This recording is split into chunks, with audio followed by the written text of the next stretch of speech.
Nze fani wa Eddie Kenzo akimanyi bulungi naye reaction ye ne retaliation gye yakoze yabadde meaning ekitibwa ky'ejjerigwa ejjerya president president wali kabere ngoli ali kulanka ya jenani mu Uganda kopolo wa SFC abamusinga amanyi n'obuyinza koyo event. Therefore Eddie Kenzo put down the ranks you have in the singing industry.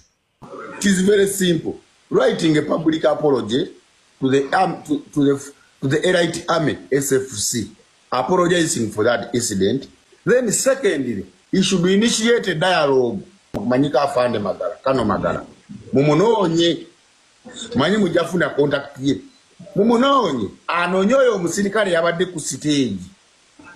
Mutule naye ku meze mumunyumye ngabo Uganda. Omugambe nti owaye Muganda ngabo omanyi ka pressure kaba waguru na ngabo omanyi osobola omuntu omulira mu nakakana ngabo ne ka pressure kaba waguru ate nawo ngabo omanyi sawa yakwetega twadde twalino kuyimba maso nga president atulabe naye akaluka sembedde twadde tulino okubanga tufuna ki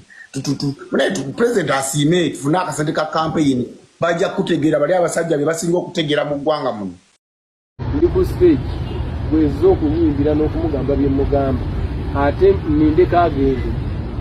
anga tisijjako olwamu tomuli kumalo yimbira muzee then nade nchayogera ne bakubirawo national segere in between n'olwekyo nenga muzee kandi bano balina ensonga zaabwe olumu ebintu byobawa tebibatuukako bulungi nga kiki enjagala ogezaako mugamba nti betaaga bo bennyini betuukire ku soosi addemu abakolemu omulimu babe nga basobola omwegambira ensonga zaabwe so that zikolweko soosi kuba nti aze mu kitundu ate avuddewo ate wasigaddewo enkaayana ekyo nno nga sikyogera mu bubi oba mu kulwanyisa muntu yenna naye nga ngezaako okutegeeza kubanga tukolera wamu fena tuli bannayuganda tugezaako okulanga buli muntu musanyufu sibya kugamba mu nina bwe nadde ngezaako okulemesebwa kyala wabula kumekinga shuwange eddoboozi ly'omuntu wansi ntuusa kubanga ate ffe tutuukirira muzeeyi tuba tetumubuulidde ebintu biruma abantu tuba tetuyambye then naye action eyo ddayo otunuleka vidiyo ng'ajja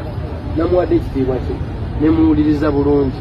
naye ekigambo kye yangambye kye kyanviriddeko okumulyakinga otherwise I had given him respect muwulirize naye that arrogance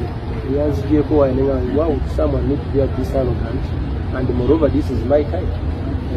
I was introduced stage sibukidde embukiro why would you need to act this way and ndowooza naye yabadde indiscipline engeriemu obe bani professional otherwise kapulimiti okuva gye yavuddeyo n'okujja okutambula ku sikaati ezo tutambulirako atuuke gyendi atandika okuŋŋamba ebyo tekyabadde kirungi yandindese nemalayo tayimu yange then nagenda maaso nemulima in that moment obadde nga webagambidde nti supporting